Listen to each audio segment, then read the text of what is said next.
We continue today. We're in the midst of the Haftorah for fast days, which is chapter 55, and now chapter 56 of the book of Yeshayah, a truly beautiful chapter, one that there are a number of verses that you, in different ways, are familiar with. Here it begins, Ko amar Adonai, Shimru mishpat v'asu tzedakah, ki krova yeshuati lavo v'tzidkati lihigalos. So God says to the Jewish people, Yeshayah conveys the message, do that which is right and that which is just, mishpat u'tzedakah, because then my salvation will be near and my tzedakah will be revealed. Tzedakah here, the question we've asked many times in the last chapters, it's tzedek, is it righteousness or is it victory? So either way, you could put it both ways, but God is coming. When's going to come? When there's tzedakah mishpat. Ashreyano she'asezo tu ven adam yachazik ba. Shomer Shabbat mechalalo, v'shomer yadav me'asot kol ra. Happy is the man who does this, the one who holds fast, who's strong in it, who's chazak, who keeps Shabbat and does not profane it, and keeps his hand from doing any evil. We don't see many times where Yeshayah talks about the importance of keeping Shabbat, or talks about a lot of being kind, being good, the orphan, the widow, talks about idolatry in Bnei Israel, not listening, but there's not much talk about Shabbat. But here we see it, the importance of Shabbat as part of the mission of the Jewish people. Continuing now. And don't let the foreigner say, Adonai lemor, Havdel Yavdilani Adonai me'alamo, v'al yomar hasaris heinani eitz yavesh. The foreigner who has now attached himself, he's become, in a sense, connected to the Jewish people. I don't think this means that he's fully converted and become part of the Jewish people. And he shouldn't say, God will keep me away from his people. And the eunuch shouldn't say, I am a withered tree. Okay, so this is people who, the first is, sees all the glory of God happening, Bnei Israel being restored to their lands, everything is beautiful, and is there, but doesn't feel fully part of it, the stranger, the foreigner. Don't let him say that, or even if he's going to say, we're going to see God's response. And then here, the saris, the eunuch, the person who cannot have a child. Eunuchs, historically, the ancient period, some of them had a lot of power. They worked in the kingdom. They had access to royalty, but they have nobody who's left after them. They pass away and they're not remembered. And don't worry about that, says God. Kicho amar Adonai lasarisim asher yishmeru et shabtotai uvacharu asher chaftzti umachazikim bibriti, because this is what God said to the eunuch. And of course, you're specifically a eunuch, but it would apply to anybody who does not have children, cannot have children. So God says, for the eunuchs, if you keep my Shabbat and you do what I desire and hold close to my covenant, okay? So you rest, pru'ervu is the first mitzvah of the Torah. That's the way you're going to be remembered. V'natati lahem, we're in verse 5.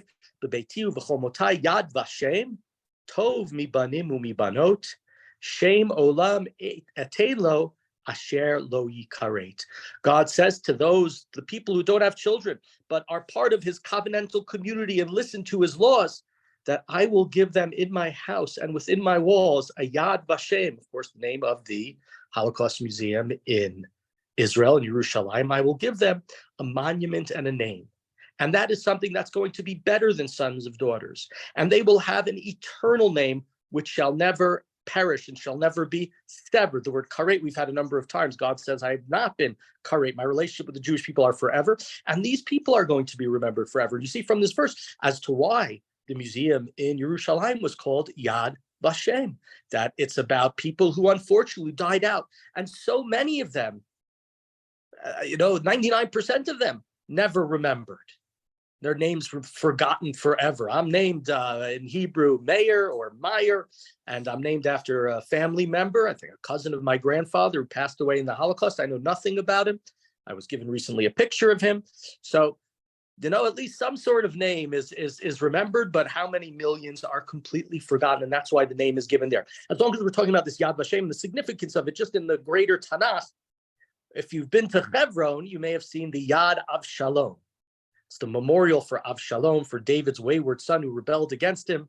When Samuel goes to Saul after Saul has gone and fought against Amalek and defeated them and killed them, but left the king alive and didn't kill all the sheep. Saul asks, where is Shmuel? Comes to the battlefield. He says, where is Saul? And they said, oh, Saul's in the Carmel, not in your San Diego. Saul's in the Carmel, and he's putting up his monument, his yad. Right? A yad means a monument, a memorial. That's what it means in those cases. Think of the word shame, name, in terms of somebody who doesn't have any children and has to have the woman, he dies and his wife is supposed to marry her brother. It's lahakim shame la'achiv, to keep the name alive. So within the idea of the Tanakh, the idea of a yad, the idea of a shame brings up memorial, brings up remembrance. You're not going to be forgotten. Either this monument's going to stand for you, or your name will be perpetuated through the mitzvah of Yibum. And so God says here, you think the Sarisim, you think the eunuchs that you don't have a place. And we know this is true in contemporary Jewish life, and Shmuel can talk about this as a former congregational rabbi. It's very hard for people who are unmarried in Orthodox Jewish communities, or people who don't have kids, because so much revolves around that. And here in this verse, God's saying, if you keep my commandments, it may be difficult for you, but I will make for you a Yad Vashem. I will give you a memory. I will give you a memorial. You will be part of my covenantal community, and that will be something that can last forever. Continuing in verse 6, Uvnei hanechar, hanilvim al Adonai l'sharato lahava shema Adonai liotlo la'avadim kol shomer Shabbat mechalalo umachazikim bivriti. And again, back to the foreigners, the ones who attach themselves to God, to minister to him and to love God, to be his servants and keep the Shabbat and do not profane it. Those who keep, again, are strong with the commandments. So, right, this is the same machazikim bivriti. We said it about the one who can house the next generation, the saris, the eunuch, the infertile, and now we're saying it as well about the foreigner. The foreigner, you think that you're on the outside. That's not what it's going to be. What's going to happen to you? The haviotim el har kodshi, the simachtim beveit tfilati, olotehem v'zivchehem l'ratzon al mizbechi. A verse that we of course know so well, sung over and over again over the high holiday periods and other times. I'm going to bring them to my house, to Yerushalayim, and their sacrifices are going to please me on the temple, because my house is a house for all nations. We talked about in the last couple of chapters. Yeshayah here in certain places, it's like going back to chapter 2.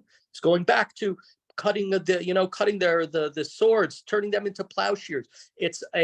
It's a messianic era for anybody, not just for the Jews. This is radical inclusion in this verse. Doesn't mean that the Jews don't have their special relationship with God. It doesn't have to do, or lagoyim, as he said multiple times in the last few chapters. But ultimately, this is saying everybody can be part of it. You think you don't have the future? No. God says, just be with me, and that future is going to be there. You're going to be remembered. Oh, you think you're not part of the Jewish people? You don't have a place in it? No. Come to my temple. Or God even says, I will bring you to my temple. Ne'um, we're in verse 8. Ne'um Adonai Elohim mikabetz mechei Yisrael oda kabetz alav v'linik v'tzav. This is the declaration of God, who gathers the dispersed of Israel and will gather more to those already gathered. So is this talking about, the 10 tribes who were lost, in addition to Yehuda and Binyamin, the people who returned for the second temple? Or, coming off the last verse, probably even more so, is it about the radical inclusion of the Gentiles, right? In Judaism, you don't have to convert. You don't have to be part of the Jewish community. Kol chayato sadai aitu le'echol kol chayato bayar. All the wild beasts come and devour, all you beasts of the forest. So fav ivrim kulam lo yeda'u kulam klavim ilmim lo yuchlu lin goach hozim shovchim ohave lanun. The watchmen are blind of them. They don't see anything. They're like dumb dogs. They can't bark. They lie on the ground. They have nothing to do. V'haklavim azei nefesh lo yadu sov'a v'hema ro'im lo yadu heichin kulam l'darkechem panu ish levitz'o mikatzehu. And the dogs are greedy, and they don't know how to be satiated. And the shepherds, they know not what to do with the dogs. They don't know how to deal with them. Everyone has turned his own way. Every last one seeks his own advantage. So this is obviously very different from the last half of the chapter. If you write on fast days, when we read this chapter, we stop after verse 8. And this is, even though it's in the same chapter, it's like a completely different thing. It's turning back to those who are the devouring dogs, those who are the enemies of Israel, those who have great difficulty, not the ones who want to attach themselves to God, not the ones who say, I want to be there, but I'm not part of the Jewish people. And God says, no, no, no, you can be included. Now, however, if you're destructive, if you're evil, that's something different. Continuing in verse 12, ATU, Echayayin, Vinis. Sorry, the writing so small. Vinas Boas, Shechar, Lahaya Kazeyo Machar, Gadol Yater Ma'od. Come, I'll get some wine. Let us drink some liquor. Tomorrow will be the same, or perhaps it will be even grander. Right? This is the attitude of the evil, of the murderous. It worked out well today. It's going to work out well tomorrow. Let's drink some wine. God says that's not what's going to happen.